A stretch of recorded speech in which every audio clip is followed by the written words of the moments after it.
Hey guys, jacobmfwayne here. Today, I'm going to show you how to do the deadlift.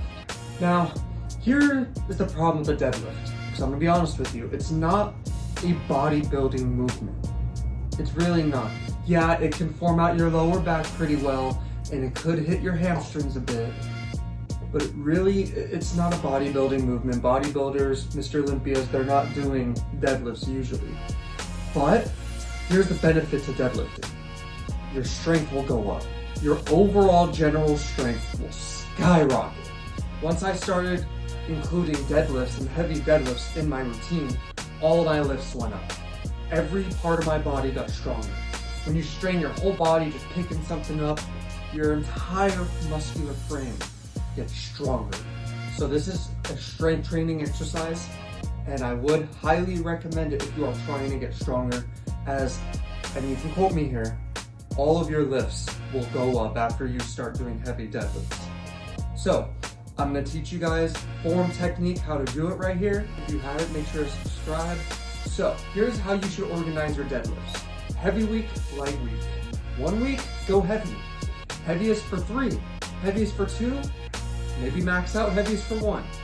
But try not to go more than 3. A lot of deadlift professionals say if you do heaviest for 5 or 4 or more than that on these, then that could lead to injury. And the risk to reward ratio on deadlifts it's terrible, because deadlifting is one of probably the most dangerous exercise you can do. There's not a lot of reward to doing deadlifts other than your overall strength going up. So teach you guys the form so you won't get injured, but the risk to reward ratio is pretty much a joke. Obviously, work your way up to it, a couple warm-up sets, work your way down, do everything you warmed up with, same thing for the bench press. Body's gonna take 10 full days to recover from a heavy deadlift. 10 full days. Because think about it, your whole body is getting stressed and you're getting it up. Even if you're not sore, your whole body needs 10 full days to recover from a heavy deadlift. During those 10 days on your back day, if you want to throw in some light deadlifts to work the fast twitch muscle fibers, load up something really light like a 25er plate and just go for 10 really fast light reps, that will hit the fast twitch muscle fibers that do not get hit when you go heavy. So now, another thing to also consider is your shoe wear. Converse, Vans, or any professional weightlifting shoes if you want to spend the money, but you need to be flat. Even if you have to go barefoot, that's fine, but try to get shoes that are flat because it's your base. It'll keep you balanced. Once you have the proper shoe wear and you're flat, what you need to do is go shoulder width apart with your feet under the bar. Now, this is really important. I want you to notice how my feet are about halfway under the bar. See the halfway point? Halfway point between my foot. I don't want you to stand way out here because the range of motion when you start picking up the deadlift, it's gonna move towards your body. So you need to be close. Now, I like to go halfway between my feet and the barbell, but some people go straight up ankles on the bar. Don't need to do that. If you want to do that, if that's more comfortable for you, you can. Just wear socks, like high socks, so you don't rip up your ankles. But you have to be close. I go halfway. That's where the range of motion starts. Now, your feet, if you looked it up online, all the professionals will tell you, same thing as squat, railroad track, go really, really straight. That's not true. What's really important is your knees. When you bend your knees, they have to be super straight. So how my genetics, my knees and my feet are, I go a little wider, still shoulder width, just a little wider in my stance. And that's okay because when I squat down, my knees are perfectly straight. Like right here is where I get the most power, my knees are straight. The only universal is make sure bar is about the halfway to your ankle and you're under it, shoulder width apart. And as long as your knees are straight and strong, you can have your feet either super straight or a little wide, that's okay. So now that your feet placement is good and you're comfortable, now comes your hands. So you can either grab it neutral, where you grab it like this with both of your hands facing towards you, which is fine. But what a lot of powerlifters do to lift the most amount of weight is they'll go inverted. So either holding the bar like this or like this, either way. So, grab the bar right outside your leg. So like right here and right here is where a good point to go. Feet shoulder width, your hands right outside your legs. Now, this is kind of advanced advice.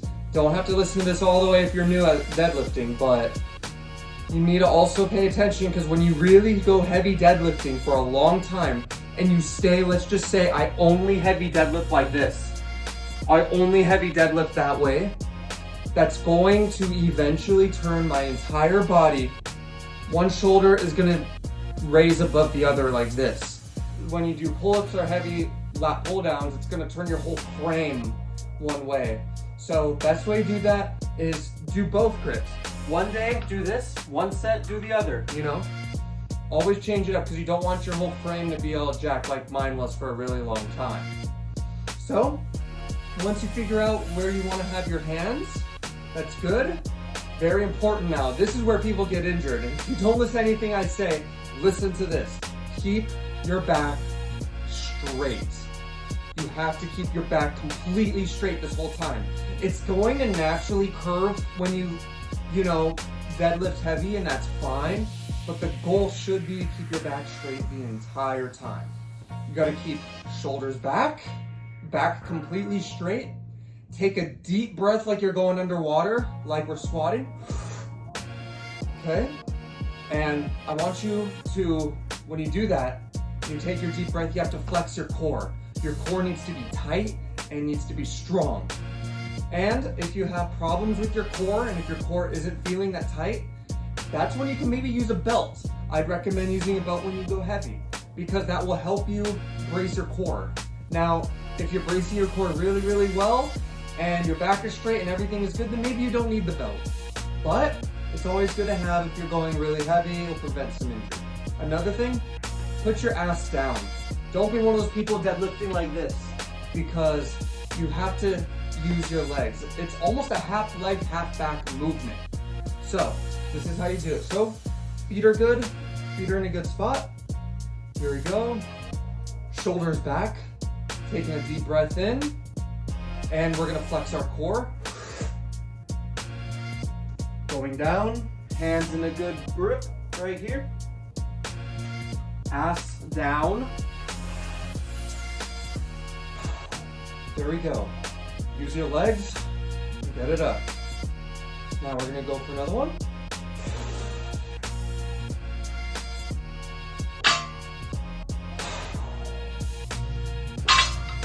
There we go.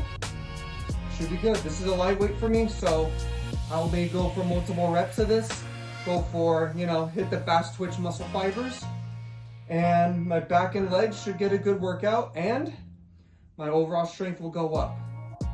If you want to use straps while you deadlift, especially when you go heavy, that's fine. Just try not to rely on these that much because your body will get used to them.